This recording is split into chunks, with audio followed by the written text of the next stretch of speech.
taken from the book of Psalms, Psalms 91. And this tells a story about the protector.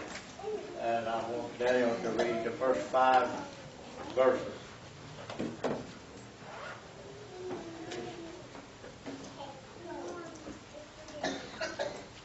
Good morning once again. We're reading Psalms 91. He who dwells in the shelter of the Most High will rest in the shadow of the Almighty.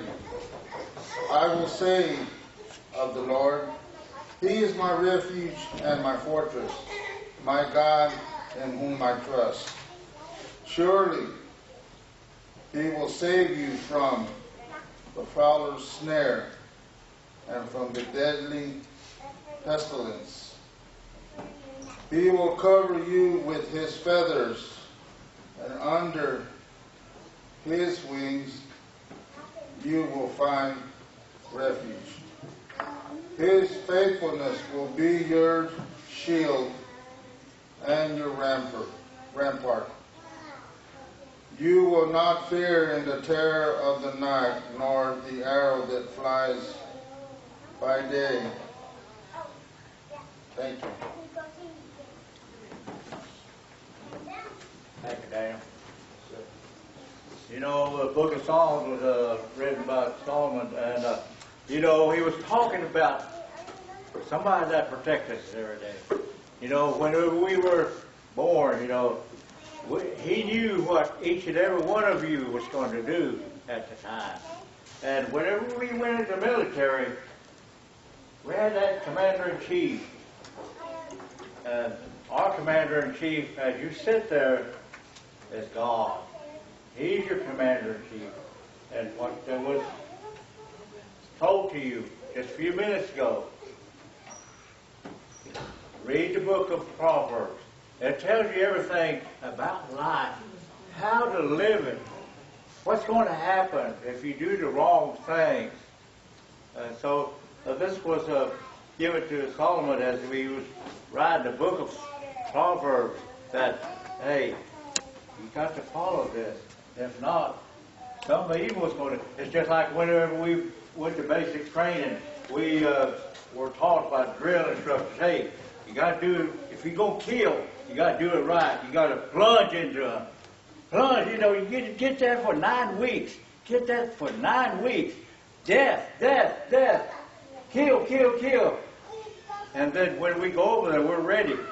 All that textbook stuff that we received in school or in the military training went out the door.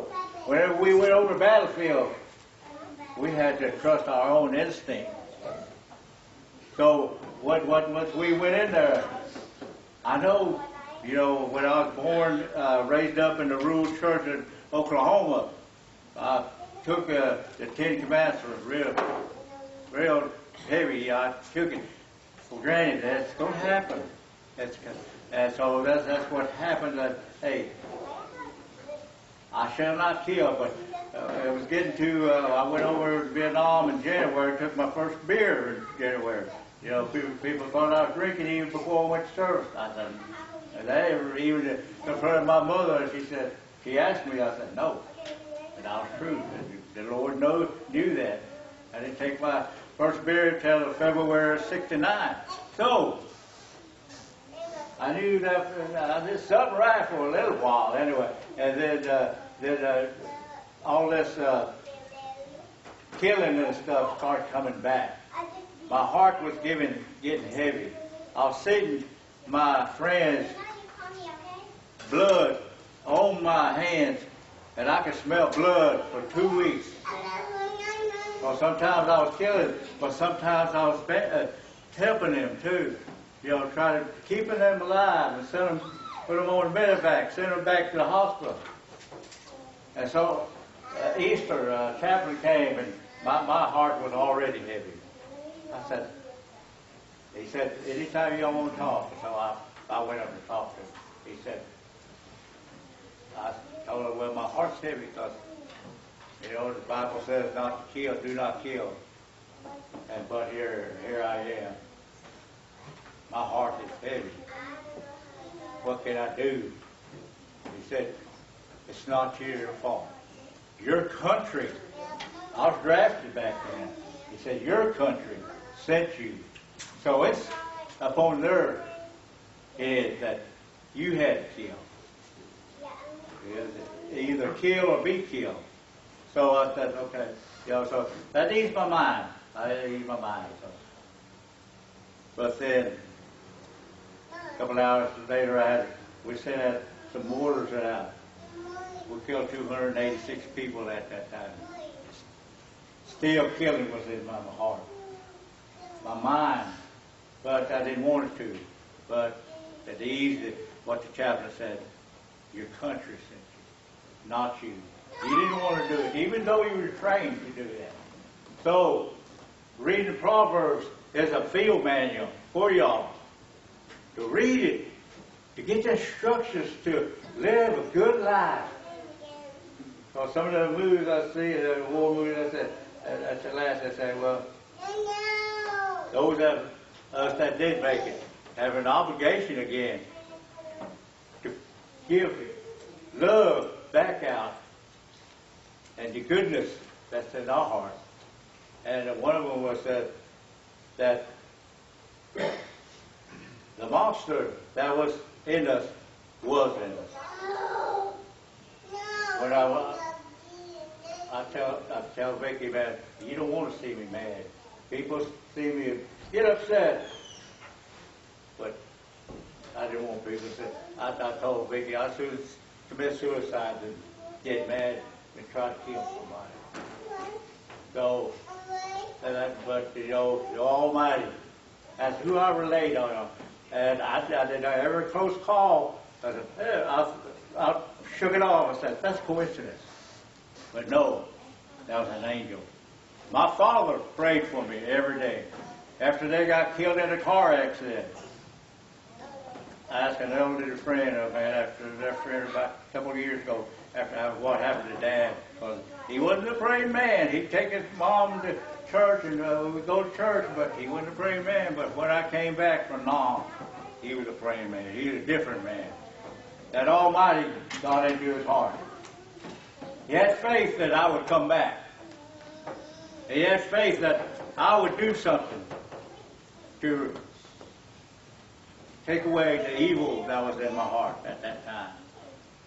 When we went over there, we had 13 hours to get prepared. Coming back, we had 13 hours to deprogram. You can't deprogram something that you've been trained for 9 weeks or 365 days out of the year. You can't deprogram it. World War II, World War I vets went over. They had 45 days because they were on a ship. But modern technology flew us there. Now the guys there reached there in the battle zone in 13 hours, 12 hours. Well, it took Benson to Hamilton, and they came back that same way. And they weren't deprogrammed. So sometimes I tell it, how's Vince doing? I know how he's doing. I know. Because I was that way. Even to Alva and the rest of those that have loved ones that went into war. They know how it is. But prayers from y'all did wonders. And us, Proverbs 22:6 says, train up a child in the way you want him to go, and when he gets older, he'll come back. So I did come back to the fold, and I'm glad I did, because I tried to get all that toxic that was in my mind, to kill it, to hate. The Middle East, the little kids are trained to kill. They're trained to hate United States people. But we in the United States here need to reverse that.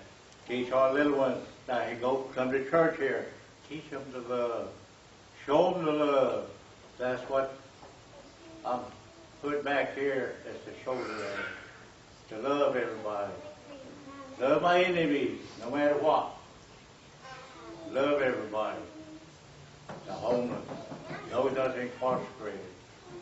I'll take them here. You're going to be all right. You're going to be all right. So, we as church people You need to talk to our people again and let them know, hey, everything's going to be all right. Worship the Creator. He's the one that's going to get us through everything. So I'd like to leave you with that. As the greatest commandment was to love one another, no matter what. So, I think that's all. Pastor, I'm going to give it to you. I'm running it out here. Let the church say amen. Let us say amen again. Amen. We want to thank